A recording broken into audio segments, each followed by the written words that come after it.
In early 2022, two of America's most hated airlines, Spirit and Frontier, announced their decision to end their fierce rivalry for the prestigious honor of being America's worst airline and instead merge into one giant behemoth of an ultra-low-cost carrier.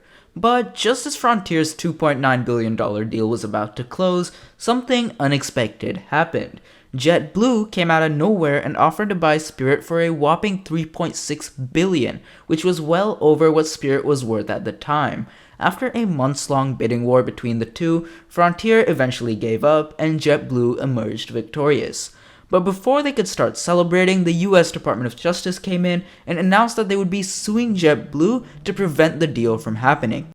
Now, this raises a ton of questions, especially because JetBlue and Spirit are completely opposite in every way imaginable. If you were to hop on a JetBlue flight right now, you would find the most spacious economy class seats with free Wi-Fi, seatback entertainment, as well as unlimited free snacks and drinks on board. If you were to fly Spirit, on the other hand, it would be a totally different story altogether.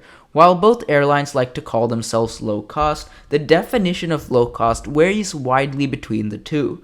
JetBlue's mission has always been to provide a similar if not superior experience to that of well-established airlines, but at a lower cost.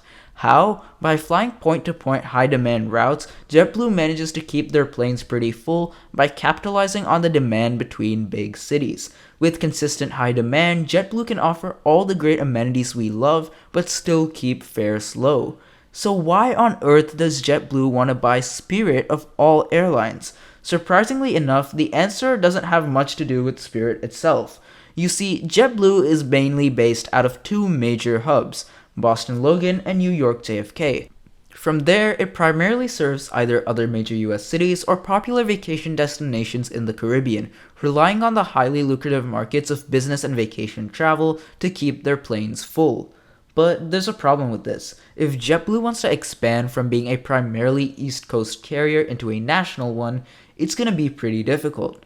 The big guys, American, Delta, Southwest, and United, account for a combined 80% of all air traffic based in the United States. So if JetBlue were to launch a new route from, say, LAX, they may not get enough demand to break even since there's all these other airlines flying that route already.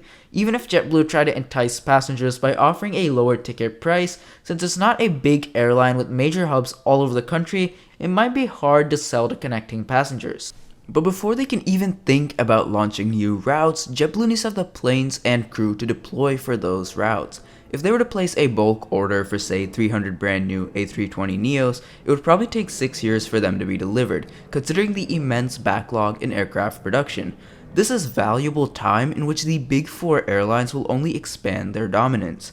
This is where Spirit comes into the picture. Despite having wildly different onboard products and business models, Spirit and JetBlue have one huge thing in common: their fleet. Both airlines operate a fleet of exclusively A320 narrowbodies. This means that once JetBlue repaints and refurbishes all of Spirit's planes, any JetBlue pilot can fly an ex-Spirit aircraft, and any ex-Spirit pilot can fly a JetBlue plane without having to undergo additional training. This is perhaps the biggest reason why JetBlue chose to acquire Spirit instead of the more like-minded Alaska Airlines, as Alaska's fleet consists of only 737. This brings me to my second point. Ever since the COVID-19 pandemic, the national pilot shortage has gotten much worse. Hiring new pilots is much easier said than done. Each pilot has to be trained by a FAA-approved program, then obtain a private pilot license, and then receive an instrument rating before they are finally eligible to fly commercially. By buying Spirit, JetBlue easily circumvents all of that because they gain already trained pilots to fly their newly acquired planes. Finally, the merger would significantly increase JetBlue's presence in several key airports, better equipping it to take on the big guys. Let's take a look at 3 big airports that JetBlue would rapidly expand in. As of right now, Spirit is the largest carrier serving Fort Lauderdale Hollywood International, a major hub that serves the Miami metro area. But together, JetBlue and Spirit would control nearly half of all traffic in and out of Fort Lauderdale, creating a major hub for JetBlue in one of America's largest cities. Same goes for Orlando, whose largest carrier today is Southwest, but it would be easily replaced by a combined JetBlue Spirit. By establishing itself as the largest carrier out of 2 of Florida's biggest hubs, JetBlue dramatically expands its connectivity as it now flies most of Spirit's old routes. With Fort Lauderdale and Orlando as their new hubs, JetBlue will have enough demand to fill up their flights, as passengers from all over the country who want to go to vacation to Florida will be much more likely to choose JetBlue, as they've now become the largest carrier serving the area. On top of that, JetBlue would also serve more routes in and out of LAX, which saw an estimated 65 million passengers in 2022. LAX is one of the largest gateways for international flights coming in from the Asia Pacific, and as JetBlue code-shares with airlines such as Qatar and Singapore, they can tap into a huge customer base of travelers from Asia who are connecting to other destinations in the US. None of this would have been possible had it not been for Spirit, without which JetBlue would not have had the aircraft, crew, or routes that would enable it to upscale its operations and take on the big guys. So the decision to buy Spirit is actually a huge winning strategy for JetBlue. But JetBlue still faces one major hurdle. The government is suing them to prevent the deal from happening, perhaps regretting all the high-profile mergers that they approved earlier, beginning with Delta and Northwest in 2008, followed by United and Continental shortly after in 2010, then Southwest and AirTran later that year, and finally US Airways' acquisition of American in 2013. This eliminated 4 major competitors and gave the remaining 4 an extraordinary amount of power over the aviation market, resulting in the creation of fortress hubs.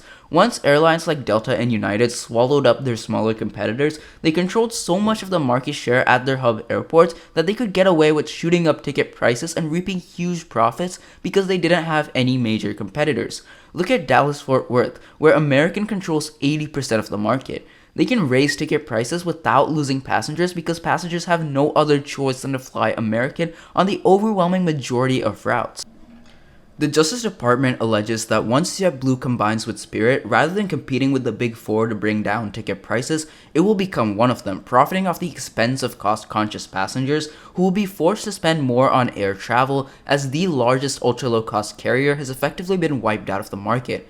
JetBlue, on the other hand, claims that a bigger JetBlue would actually decrease prices by drawing customers away from the Big Four, as JetBlue can offer a competing product for a lower price, forcing other airlines to bring down their prices as well. Cost-conscious passengers can just fly Frontier, and JetBlue has even agreed to give some of its slots at airports like Boston Logan or Fort Lauderdale to airlines like Frontier.